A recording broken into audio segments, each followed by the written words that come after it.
Kembali dengan saya, Nur Hikmah dengan NIM 140 untuk memenuhi tugas mata kuliah statistika. Di video ini saya akan membacakan sebuah materi tentang uji chi-square. Langsung saja, distribusi chi-square. Uji chi-square adalah uji statistika dengan data skala nominal dan tanpa asumsi populasi mempunyai distribusi normal.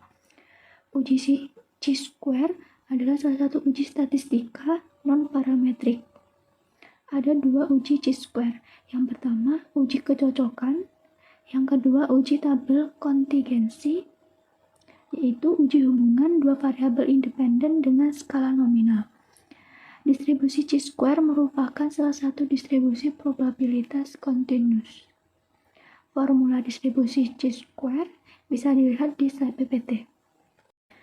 Sifat penting dari distribusi chi-square. Ada beberapa sifat penting dari distribusi chi-square. Yang pertama, nilai dari 0 hingga tak terhingga, sehingga tidak pernah negatif. Yang kedua, bentuk distribusi ini adalah condong ke arah positif, seperti yang terlihat di kurva yang ada di slide PPT. Yang ketiga, ada beberapa bentuk distribusi chi-square yang tergantung dari besarnya degree of freedom-nya. Selanjutnya, uji kecocokan distribusi. Yang pertama, uji goodness of fit untuk mengetahui seberapa baik data mendukung asumsi tentang distribusi populasi. Yang kedua, uji goodness of fit ini menguji apakah terdapat perbedaan antara frekuensi yang diobservasi dan nilai yang diharapkan. Nah, uji kecocokan distribusi ini ada dua, yaitu dengan frekuensi yang sama dan tidak sama. Untuk formula dengan frekuensi yang sama, yaitu X kuadrat sama dengan sigma FO dikurang FE pangkat 2 per FE. Contohnya, dealer sepeda motor Salsabila di Malang mencatat bahwa penjualan per bulan selama tahun 2019 bervariasi dari satu bulan ke bulan yang lain. Seperti sebagai berikut. Nah, berdasarkan data penjualan bulanan tersebut, apakah bisa disimpulkan bahwa penjualan sepeda motor tidak sama per bulannya? Nah, dengan memilih tingkat signifikansi 5% dan menggunakan uji statistik chi-square dengan asumsi frekuensi yang diharapkan sama, dengan nilai X kuadrat kritisnya yaitu sebesar 19,67. Setelah dilakukan perhitungan seperti yang ada di slide PPT, menghasilkan nilai X kuadrat hitung 24,64 lebih besar dari X kuadrat kritis 19,67, sehingga kita menolak hipotesis 0. Kesimpulannya, penjualan sepeda motor tidak sama per bulannya atau penjualan sepeda motor tergantung bulan. Yang kedua, uji kecocokan distribusi dengan frekuensi tidak sama. Contohnya, survei sebanyak 400 rumah tangga dengan 4 anak menunjukkan distribusi sebagai berikut. Jumlah anak wanita, jumlah anak pria, dan jumlah keluarga.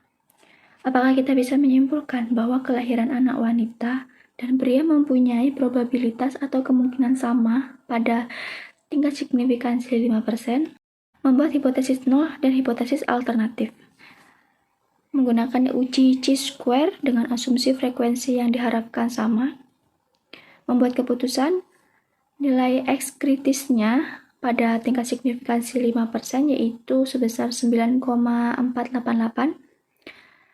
Nilai harapan dicari melalui probabilitas binomial dengan probabilitas kelahiran wanita dan pria adalah 0,5.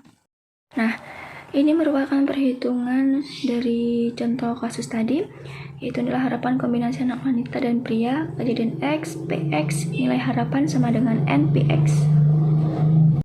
Perhitungan tadi ketemu nilai X kuadrat hitung 9,817, di mana lebih besar dari nilai X kritis 9,488 sehingga menolak hipotesis 0. Kesimpulannya, kita bahwa probabilitas kelahiran anak wanita dan pria itu tidak sama. Selanjutnya, uji hubungan antar dua variabel skala nominal, yaitu tabel kontingensi. Tabel kontingensi ini adalah tabel yang menjelaskan hubungan antara dua variabel independen dalam bentuk skala rasio atau interval ataupun skala nominal. Uji chi-square digunakan untuk mencari hubungan antara dua variabel independen skala rasio, interval, ataupun nominal. Adapun untuk prosedurnya, yaitu pertama membuat hipotesis nol dan hipotesis alternatif, di mana H0 tidak ada hubungan antara variabel independen dan HA ada hubungan antara variabel independen. Menentukan besarnya tingkat signifikansi, menentukan uji statistika chi-square, membuat keputusan di mana chi-square kritis didasarkan A atas tingkat signifikansi dan DF sebesar di mana B menunjukkan banyaknya baris dan K menunjukkan banyaknya kolom. Nah, ini merupakan formula dari chi-square hitung. Bisa dilihat sendiri di slide PPT. Oke, langsung ke contohnya. Direktur pemasaran koran berskala nasional ingin mengetahui hubungan antara lokasi tempat tinggal pelanggannya dengan berita yang dibaca pertama kali. 1000 sampel diambil secara acak di seluruh Indonesia. Lihat tabel kontingensi. Apakah kita bisa menyimpulkan bahwa terdapat hubungan antara lokasi tempat tinggal dan berita yang dibaca dengan tingkat signifikansi 5%? Nah, ini yang di bawah merupakan tabel kontingensi hubungan antara lokasi tempat tinggal dan pelanggan dan berita yang dibaca. Mungkin bisa dipahami sendiri. Nah, adapun prosedurnya, tentu saja membuat hipotesis nol dan hipotesis alternatif, menggunakan uji statistika chi-square, dan membuat keputusan dengan nilai X kuadrat kritisnya dengan tingkat signifikansi 5% sebesar 9,4377. Nah, lalu ini melakukan perhitungan dengan menggunakan rumus yang tadi, dan setelah dilakukan perhitungan, ketemu hasil X kuadrat hitungnya itu 16,4372, di mana itu lebih besar dari X kuadrat kritis 9,3477, sehingga kita menolak hipotesis nol. Nah, kesimpulannya bahwa terdapat hubungan antara tempat tinggal dan berita yang dibaca pertama kali.